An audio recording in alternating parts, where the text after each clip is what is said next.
mining. As you might know, if you have been with us before, the lunch clubs are really short duration, us coming together, having a discussion, creating an open conversation about topics, and a platform for people to meet.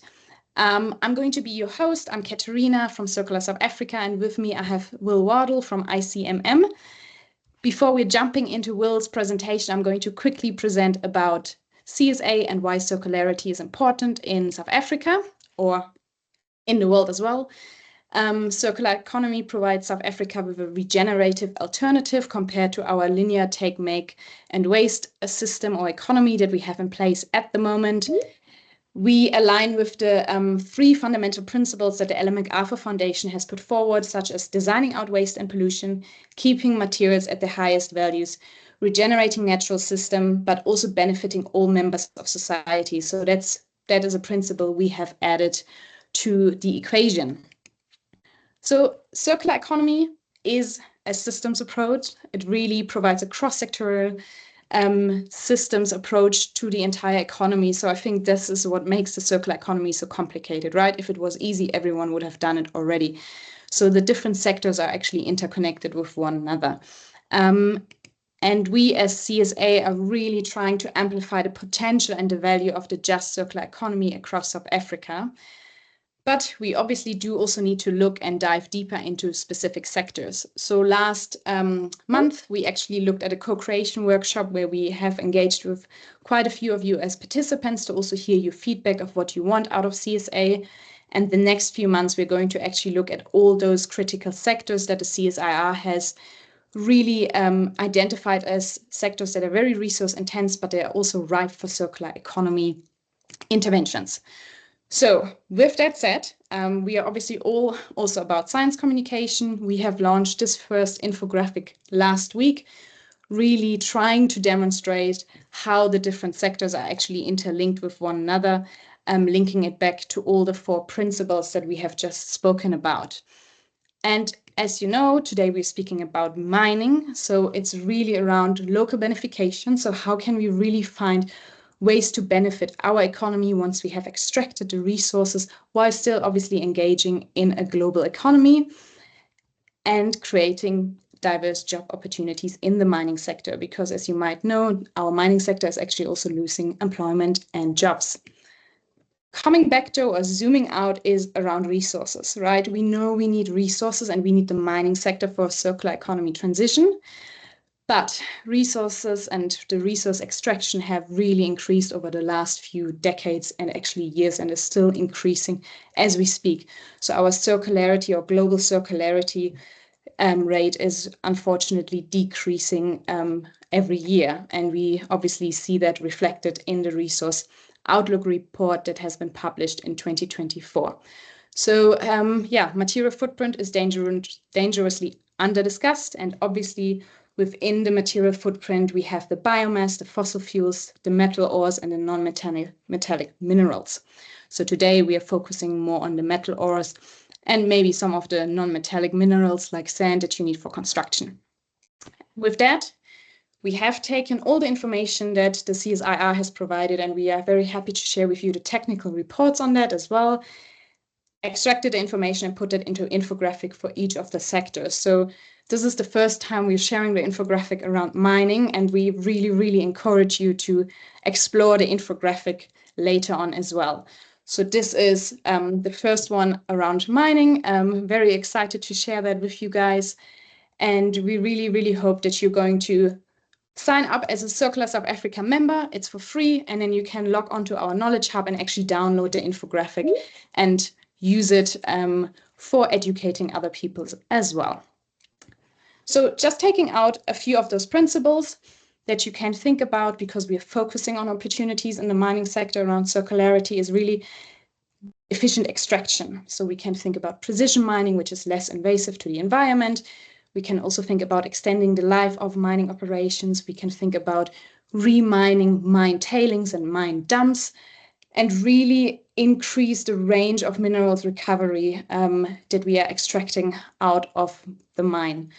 We can also design and think about the end of life of a mine. So it is also about designing of products and demand for materials, right? It all starts with how do we design products and services. And we see that also certain minerals, if they become more scarce, we see substitutions taking place on a global scale.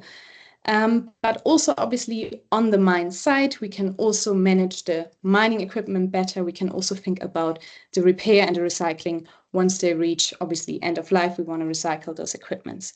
So I think I just leave it at that. I just wanted to tease out a little bit. And with that, I'm going to hand over to Will, who will really dive a little bit deeper into that. Thanks, Katharina, and fantastic to be here today. Just before I dig in, I'll share my screen, and it'll be great to know if that's come through okay. Yeah, perfect. Thanks, Will. Perfect. Well, thank you so much, and great to be here today. My name's Will Wardle, and I'm a Senior Program Officer with ICMM. Today, I really want to look at what circularity looks like in the mining industry, how it can be improved, but then also highlighting the areas in which it is present today already. So my presentation will be around 10 minutes or so, and there'll be time afterwards for Q&A. But I think before we dive in, it's often useful to kind of provide a bit of a refresh on who ICMM is. So ICMM are the International Council of Mining and Metals, and we represent a third of the mining industry, and we represent their sustainability interests. So our mission and vision for the mining industry is leadership through collaboration to enhance the contributions of mining and metals to the Sustainable Development Goals. So the idea is, how can mining and metals provide value, economic, social, environmental, and governance? And how can we do this in the most responsible way possible? As you'll see, lots of these, the members are South African and based within South Africa. And I know mining is really inherent to the culture there and so important to their local communities. So we're also supported by 40 national commodity associations and really working across a range of sustainability issues. Today, circularity, I'll be discussing in more depth, but we also cover human rights, environmental, be that biodiversity, water, closure, and then also governance and tax and whatnot. So that's a bit of a spiel. I'm sure many of you are aware of ICMM already, or I hope so. But today we really want to dive into circularity within the mining industry.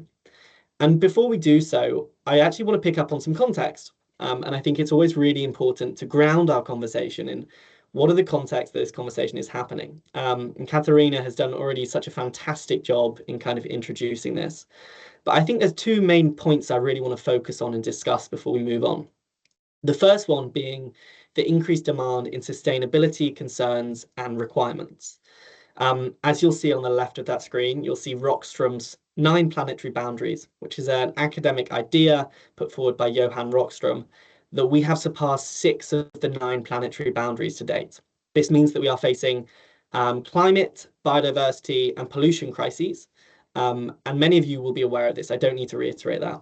We're currently not on track for 1.5 degrees, and biodiversity loss is happening at an unprecedented rate globally. So that's the first context. Businesses and society need to step up to meet those sustainability concerns and pressures.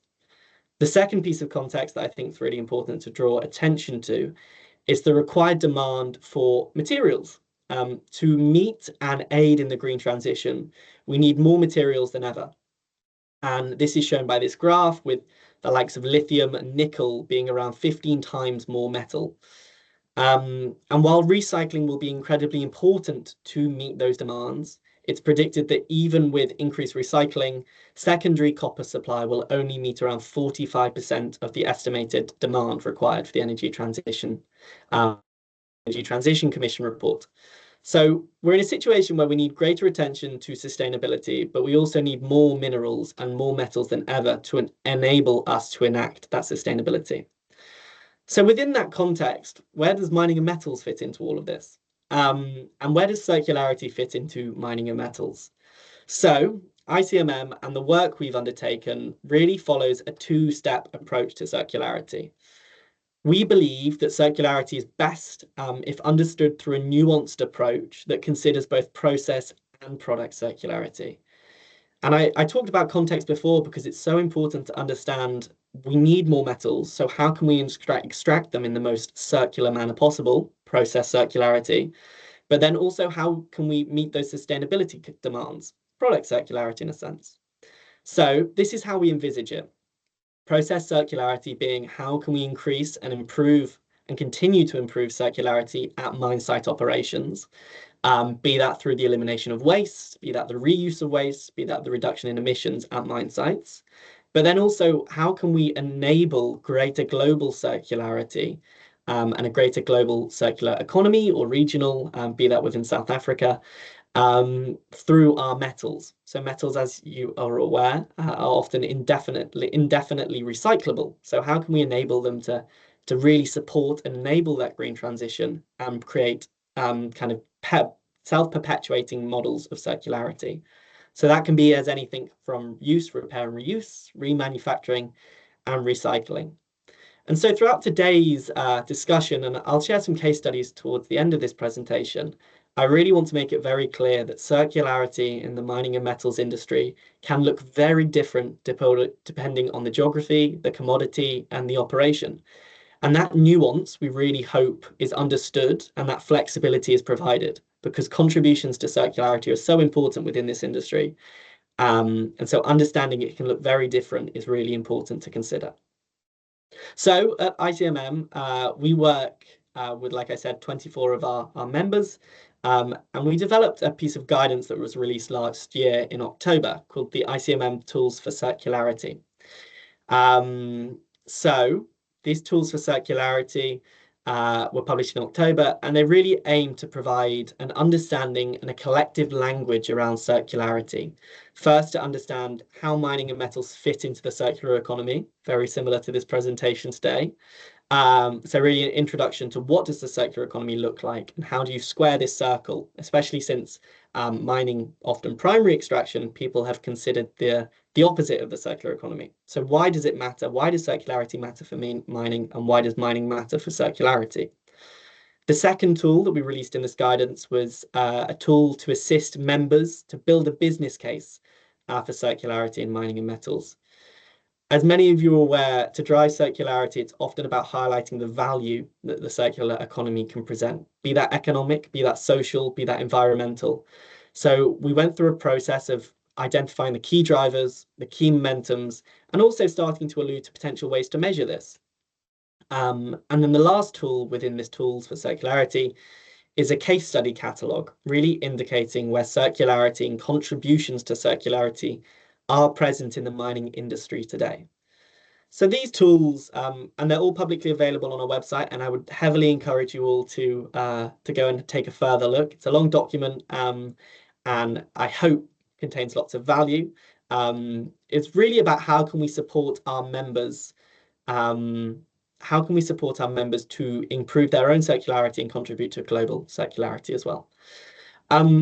But for the remaining 3-4 minutes or so of my presentation, I want to dive into some real case studies. I find with circularity, it's often very easy to talk about the circular economy and all these buzzwords often, but it can be really useful to see what's happening on the ground. So the two case studies I'm keen to talk about today really highlight both process and product circularity. The first case study is some work done by Anglo American within Brazil. And I chose Anglo American, as I'm sure you're aware, they have a strong presence within South Africa.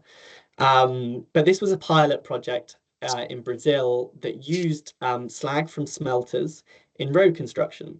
Aggregate within road construction is a material that's in great demand within developing regions, and often acquiring it can be difficult. However, the process of smelting leads to a huge amount of slag being created. It's often chemically inert, and hence there was a collaboration between Anglo American and a local university that led to the donation of around 10,000 tons of slag to a local business that could use it as aggregate for road production. So what was once considered a waste or a byproduct from a process within mining, all of a sudden it contains value and produces a new product that enables for greater infrastructure. And so again, really translating waste into value is this case study. So again, there's more information in our tools for circularity on this one, so please do dive into that. The second case study I want to draw attention to is one that's slightly closer to home. And it's a piece by Glencore in the Mpumalanga region. And this was a pilot project done between ICMM, Glencore, Impact Catalyst, and Business for Development within 2021. And the aim was to understand if former mine sites and mine impacted water could be used to grow crops in the local community. And so this process, when they underwent this process of testing it, and there were strict controls to ensure that they manage any health impacts and environmental receptors. And they did find out, and they successfully grew crops, a winter wheat crop that could support local communities. And it also reduced the costs for mine impacted water treatment in that sense. So again, this really highlights how mining and metals operations can support local communities in a way that's positive, that can drive circularity, both in terms of water use and land use, whilst also providing benefits for both the business and then the local community as well. So these are two examples of circularity. There are so many more, and I think there's around 20 in our tools for circularity. And I just saw a comment pop up there in terms of pilot.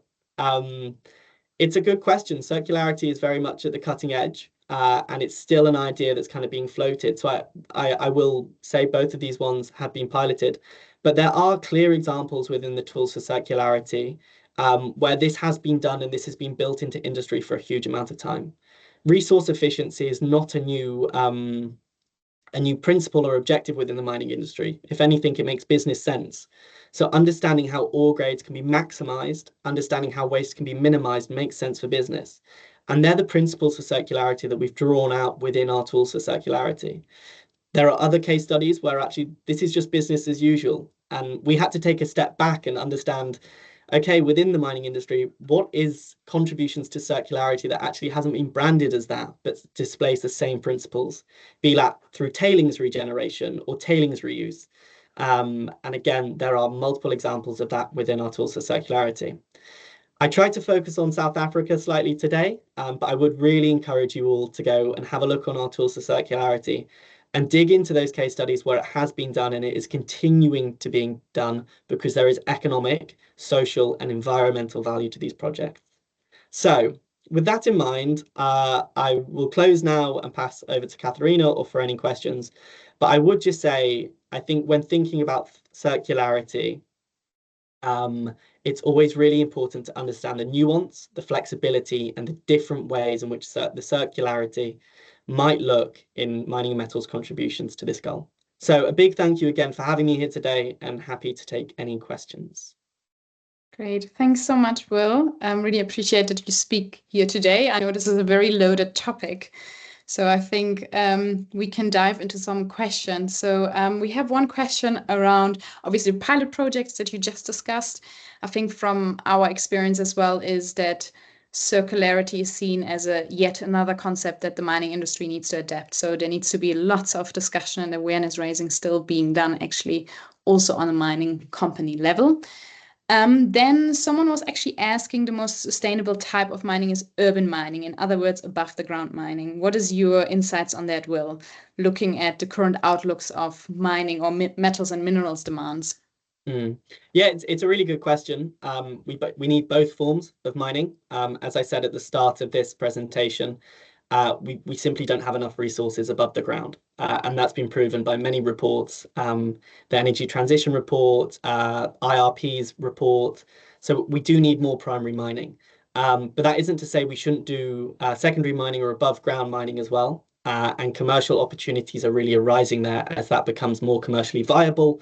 And like the question states, it can be a way to limit primary extraction and the potential negative impacts of that. But we need both. And so how can we do both of those in the most responsible manner?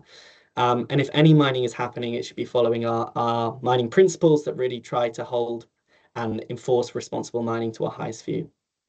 Great, thanks, Will. Then I think on top of that, there is someone, I think the person is CC, I'm not sure who's behind that, but they say, you state we need more. Is that true? I think circular economy still tries to add more, but maybe we should accept that we have robbed the planet too much already. So shouldn't we accept we should not mine anymore and instead do with all we already have, be creative and again use urban mining? Mm. It's a tension for sure. Like I say, all the reports indicate, be that IRP, be that the Energy Transition Commission, all the reports indicate that we need more metals and minerals for this energy transition. I think it's estimated by Benchmark Intelligence that we need 300 more mines to meet this demand. But all of this cannot be done at the expense of nature, at the expense of local communities. And impacts of mining there obviously have been impacts. And so it's about how can we support the industry that is so vital in providing economic growth, in providing security for the future, in providing for this green transition. How can we do that in a way that is responsible? So I would still very much support that we do need more primary mining. However, that cannot be done at the expense of nature, people, or planet. Yeah, great. Thank you so much. I do think it also comes into what we mine is also often locked in for a very, very long time. And the other issue is obviously getting those minerals and metals back once whatever you have envisioned in front of you, like your laptop or your Mhm, car, needs to get back to be processed further again. And I think this is also where definitely. we are unfortunately still stuck. And that's also a great point there. And it was one I should have touched upon, and apologies for missing it. But this is a value chain approach. This needs to be done with a huge amount across the value chain. This to increase product circularity, that needs to be working with automator, car manufacturers, that needs to be working with broader industry, with government, stakeholders, local communities. This isn't to truly get the most out of metals that are above ground or ones that will be extracted. It needs to be a broad approach that includes multiple stakeholders to ensure there is efficient product design and there is kind of that recycling and reuse and industrial symbiosis and all of these things. Great, thanks, Will. Then there's another question. I'm just going to continue now. Piotr is asking how to change the approach from those small incremental efficiency improvements to a real transformation to a circular economy. If incremental, then we still stay locked into linear economy with all of its negative Mm. impacts. Yeah, it's a great question and a good point. I think for us, it was really about, and part of the reason for developing the tools of circularity is to some stakeholders, this is quite a novel idea. And what we're trying to do is bring this into the forefront and so integrate this into business decision making. And so that point, the second tool, building a business case for circularity, is about how can you create a language that is understood by investors, stakeholders, governments, so they can understand the importance of this. And this isn't a threat, this isn't scary or looming. This is actually a huge area for value and economic potential. And so I would say to move away from those incremental things that they're obviously incredibly important, but actually, how can you speak in a language that is understood by internal and external stakeholders to really integrate it into core business decision making? And I think as we move forward and as ore grades change and markets change and whatnot, there is an increased commercial viability for circularity. It makes business sense. Minsaw, for instance, are remining tailings in South America and Peru that has a much higher ore grade than the tin that is currently being mined. So it's actually, this is a business sense, this is an economic opportunity, but really highlighting the value that circularity can bring in a language that is understood.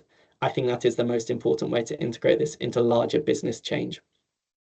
Great, thank you so much. Then Nubantu is asking, what are your views on the issues of of ownership versus performance-driven market with respect to critical minerals and the potential for circularity? I think that I can't speaks say to I speaks to can't say I have, stakeholder. yeah, I think it's all about stakeholder engagement with me. Mm, I don't think I have sufficient knowledge to be able to answer that one, though. yeah. Apologies. I think there again, this is also speaking. What we see is that we need to share research, development, and innovation, right, across the different Mm, mining houses, so that we don't spend all the same resources researching the same type of innovation that we need, like precision mining. That concept is there, but it's not 100% implemented yet either. There still needs to be quite a bit of innovation taking place in that field. Um, then Tulani is asking, how does ICMM collaborate with small enterprises to make an impact in surrounding areas? I'm not sure if that's your key focus or if you have some experiences there. Yeah, I think, like I say, it's not necessarily ICMM's key focus. We work with 24 of the largest mining companies, representing a third of the mining industry. And that's really the forum in which we enact change. And that's kind of our organization's role. That's our kind of USP of having the 24 CEOs of the biggest mining companies around one table to try and drive sustainability. But it's also incredibly important that mining companies, and our 24 mining companies, do try to engage with local communities and local stakeholders. It should be a conversation in the local as much as the global. Yeah. Then there is, I think this is one of the last questions because I get a lot of questions here. Does ICMM offer guidance on the standardization of sustainability compliance, as a lot of companies are faced with escalating regulatory costs in order to grow and maintain access to market? And I think especially in the South African context, for smaller mining houses, that is a massive issue. Yeah, I completely understand that, and it's a noisy area. I would point you to our work on the Consolidated Mining Standard Initiative. ICMM is one of 4 partners aiming to bring together different reporting frameworks to form a Consolidated Mining Standard Initiative with the World Gold Council, the Copper Mark, and Towards Sustainable Mining from the Mining Association of Canada. So I realize there's different disclosure frameworks and government disclosure requirements, but I think we are doing our part to try and denoise and simplify that space in the best way possible. And I'm happy to provide more information on that as required and put you in touch with the right people. And I would say it's a process that we're currently undergoing. We just had our first public round of consultation. And we'll go to a round of the standard that we're proposing. We'll go to a second round of public consultation later in this year. And we really do engage as much engagement from all groups within society to make sure that that standard is fit for purpose. There's no point creating a new standard if it's not usable, practical, and tangible for local communities, governments, and all the different stakeholders involved. Okay, great. And then I'll quickly shoot 2 more questions at you, and then I think we have to close it off. So Ronald is asking, what is the ICMM position on the use of digital tech to improve value chain integration? Value chain is a great question, and I also work on a nature project, really looking at how we can understand value chain and the impact to nature across value chain. Digital tech is an interesting one. It's obviously developing and evolving very separately and at quite a pace, independent to ICMM. So I think from our point of view, we're solution agnostic, but we're mainly because of the different operations and geographies and commodities that our members are operating in. But it's all about how we can, and we help, and we aim to produce conversation between those leading the forefront on digital tech and our members. So our members are using the most up-to-date and the most sophisticated methodologies to really ensure that they can manage value chain impacts. But it's almost, I guess it's a watch this space in a sense. That's developing, and we really hope to, as that develops and as innovation continues, we can maximize that for sustainability. Great, thank you. I think also for us, looking at very rural minings or places that are not connected yet, there will be hopefully more innovation available, so you can actually do real-time data sense checking as well on a mine site to make mining much more efficient. So I think technologies will be quite exciting in the future. And then the last question is, what types of sustainable economic activities can be established on closed mine sites while considering environmental sensitivity and climate change? That's quite loaded. It's a great question. I could talk for another 30 minutes on this. I would say please pop over to our ICMM website. There's a lot of work being done on closure. Economic opportunity should look very different according to the mine site, the operation, the geography, the commodity, the community. And so it's all about, it sounds like a nothing answer, but it's so specific to the mine site. And what is so important in choosing that specific kind of economic opportunity, be that new businesses, be that, I don't know, you have some crazy ideas like using it for hydropower, kind of shafts and whatnot, but it should all be done with early community engagement. And that is the principle for making sure that that economic opportunity is the most beneficial for local communities. But I realize I've run out of time, so please do check out our ICMM website on closure and the opportunities and the economic opportunities that it can provide. Great. Thank you. Thanks so much, Will, for your time and sharing your knowledge and your insight with us. I think we've seen from the engagement of the participants that this topic is quite interesting to people. So thank you for everyone as well for joining and asking critical questions. It's definitely not a discussion that's over yet. Mark has posted our Lunch Club survey into the chat. Please fill it out, and then also please become a member of Circular South Africa. And also, as Will said, head over to the ICMM website for more information. And the rest, we will going to post the Lunch Club also on our YouTube channel, so you can rewatch it there as well. Thank you so much, everyone, and have a great day. Perfect. Thanks all. Bye-bye. Bye.